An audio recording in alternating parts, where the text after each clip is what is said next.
Identify nutritional concerns and see where you can fill in the gaps and utilize opportunities to use nutrition in a way that supports you and not in a way that hinders you. I'm Rachel Fine, registered dietitian nutritionist and founder of To The Point Nutrition. A dancer's performance is a direct result of hard work and motivation. So where does food fit into this? There's a lot of myths and a ton of antiquated ideals, and I'm here to dispel those. Hi dancers, welcome back to Nutrition for Dancers with me, Rachel Fine, dietitian, nutritionist, and specialist in all things dancer health, nutrition, and wellness.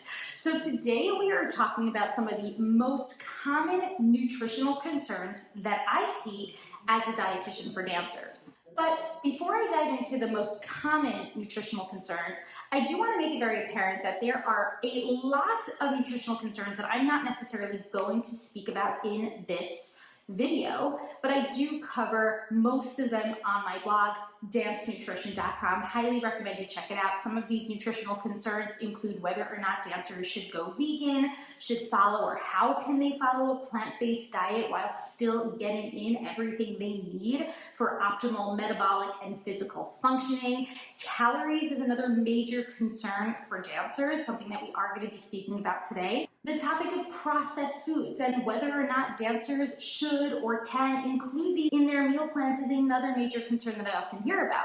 But for today, we are focusing on three major overarching concerns that I see most as a dietitian for dancers. Let's dive into what they are. Now, there's two main things that really get in the way when it comes to a dancer's nutritional status. First things first, and it's pretty straightforward, is a super busy schedule.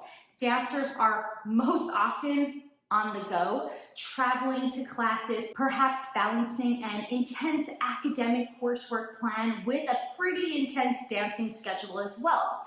The other major obstacle impeding upon a dancer's nutritional status is, of course, the prevalence of dancer diet culture and the amount of misinformation that dancers do receive, whether it be from social media, whether it be from just the internet, in regard to what, how much, or when they should be eating. So the three major concerns that I'm chatting about today really do reflect those overarching obstacles that often get in the way for a dancer.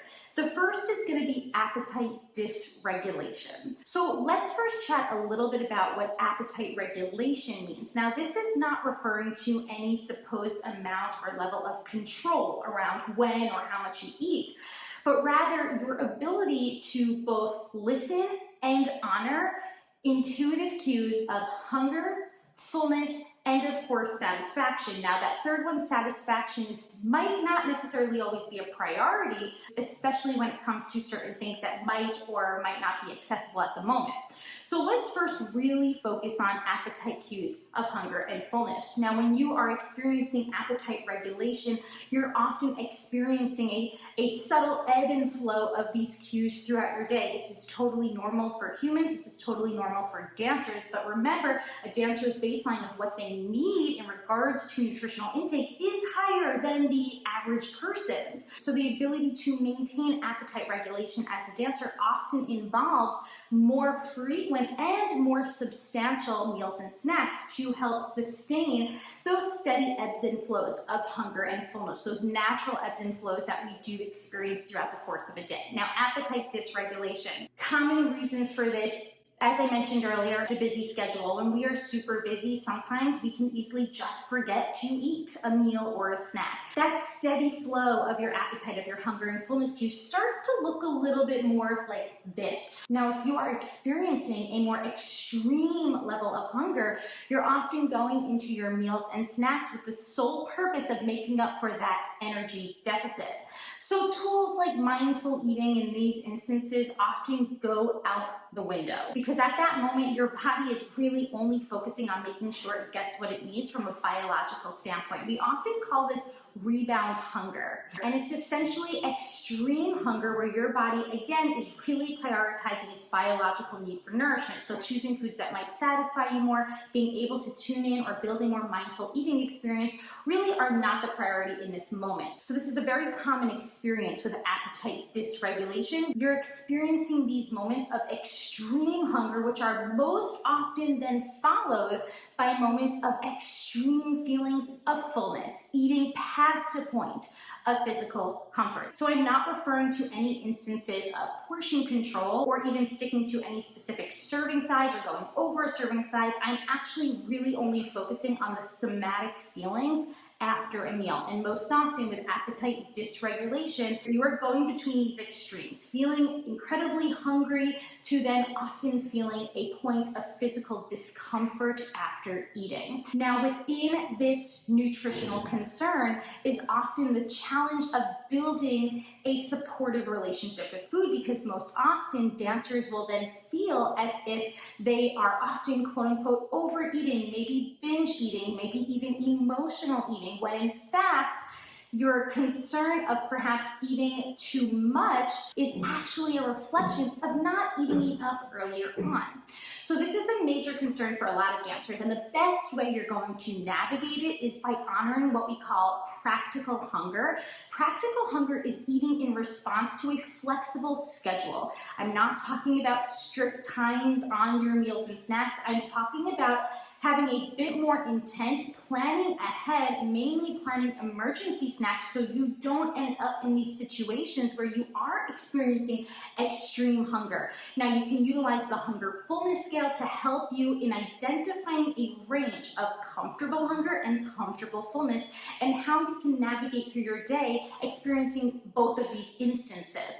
Practical hunger is really going to set forth a flexible eating routine. Most often it includes several meals and snacks spread regularly throughout your day. This is really going to help best support you in regards to achieving appetite regulation and not appetite dysregulation. Now, also keep in mind that appetite dysregulation can even occur from instances like anxiety, nerves, stress. We often see this around auditions. We often see this around performance seasons. So you always want to check in with yourself. Even if you're feeling really great about how you do feel hunger and fullness and honor those cues, just know that at separate points in your year, things can change. Appetite dysregulation can actually creep up on us rather quickly, and without us noticing. Before we know it, we're a week to even 3 weeks in to maybe it's a performance season, maybe it's an intense audition season, and before you know it, we are navigating through these extremes of the hunger fullness scale. So always check back in,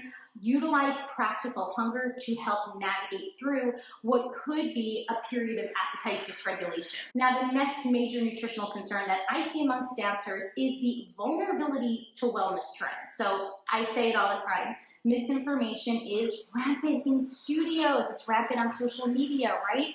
We need to know how to identify the dieting mentality, of course, a product of dancer diet culture. So the most common wellness trends that I see amongst dancers, clean eating. When dancers are partaking in clean eating habits, they are prioritizing nutrition information and quote unquote health, but in a way that is extremely restrictive. We really want to be wary here. First things first, and it deserves an entire video in of itself, processed foods are not bad. Processed foods are actually an extremely convenient way for dancers to refuel their body. But if you're focusing on a clean eating or wellness type of lifestyle, you're often avoiding these foods and therefore missing optimal opportunities to replenish your energy and support muscle recovery. The problem with wellness trends is they're super sneaky. Since the 90s, we have seen a major shift in the linguistics of diet culture, right? We don't even really hear about dieting so much anymore. We hear about wellness. We hear about quote unquote lifestyle changes. So steer clear. Clean eating is quite restrictive. It also moralizes food. It makes us feel like certain foods are good, certain foods are bad. Now, don't get me wrong, there are foods that are more nutrient dense than other foods. These foods are going to provide more nutritional benefits for your body, but Remember, nutrition information can guide our choices. It should never dictate them. There is room in your meal plan for all foods, no matter their nutrient density. And attempts to completely avoid or restrict certain foods usually end up backfiring in the long run. This is often where we get back to that idea of appetite dysregulation. We'll see dancers eventually overdo it on foods that they are attempting to or have restricted for so long in their past. So we really want to make sure that we're steering clear of that restrictive mindset and making sure that where you get your nutrition information from is a credible source. Titles like nutritionist, believe it or not, coach, nutrition coach, lifestyle coach, these are not regulated titles. Really, anyone can utilize them. You want to make sure when it comes to nutrition that you are receiving your information from a registered dietitian nutritionist who is further well-versed in intuitive eating and the anti-diet approach. But we still, even in these instances, have to be quite careful because anti-diet, intuitive eating, these have become quite buzzy words in the health and wellness world. So in order to really identify whether or not that advice is supporting you and not restrictive, I highly recommend you start to reconnect to how you feel within your meals and snacks. Are you feeling like you are missing out on experiences with friends? Are you feeling like you need to micromanage your food choices, your calorie intake, your macro intake? Are you feeling like you need to exhibit caution or moderation or willpower when it comes to perhaps less nutrient dense foods? Because if these are things that you're experiencing, then chances are the advice, the information you're reading is actually coming from the dieting mentality, and we want to steer clear of that. And the third overarching nutrition concern that I see amongst dancers, of course, is the way nutrition is utilized for injury prevention. So building strong bones, this is incredibly important for dancers. But if a dancer is either not eating enough throughout their day or perhaps not including foods that might be rich in certain nutrients, specifically calcium, vitamin D, phosphorus, and magnesium, then we can see an increased onset of bone-related injuries like stress fractures. This can also commonly be seen amongst dancers who are 100% plant-based or vegan. Now realize that doesn't mean that dancers can't follow these lifestyles.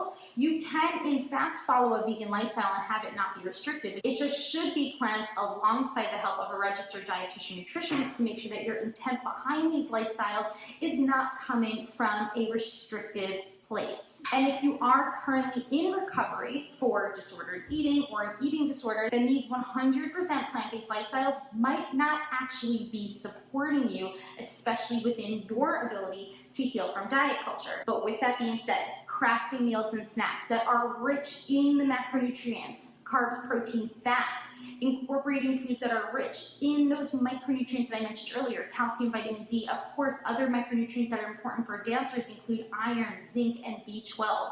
You can learn way more about all of these nutrients on my blog, dancenutrition.com. But for the most part, these are your three overarching nutritional concerns that I see amongst dancers. And just to review, we're talking about appetite dysregulation, vulnerability to wellness trends, and of course, the role that diet can play in a dancer's risk of injury. Identify nutritional concerns and see where you can fill in the gaps and utilize opportunities to use nutrition in a way that supports you and not in a way that hinders you. Until next time.